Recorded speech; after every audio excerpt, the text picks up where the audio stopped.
بسم اللہ الرحمن الرحیم۔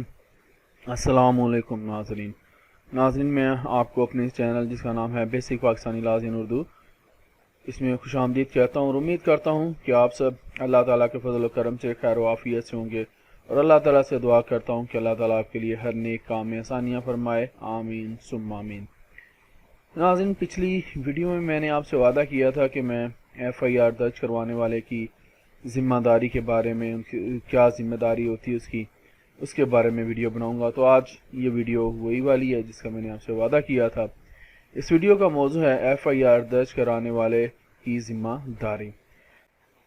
ناظرین، جو شخص ایف آئی آر درج کراتا ہے اس کی ذمہ داری ہے کہ عدالت میں پیش ہو اور پولیس کو دیے گئے بیان کی تائید کرے۔ اگر ایف آئی آر درج کرانے والا شخص خود پیش نہ ہو تو اس ایف آئی آر کی کوئی اہمیت نہیں، چاہے اور جتنے شواہد موجود ہی کیوں نہ ہو۔ تاہم اگر ایف آئی آر درج کرانے والا فوت ہو جائے تو اس کے قانونی وارث میں سے کوئی شخص اس شخص کی جگہ عدالت میں پیش ہو سکتا ہے۔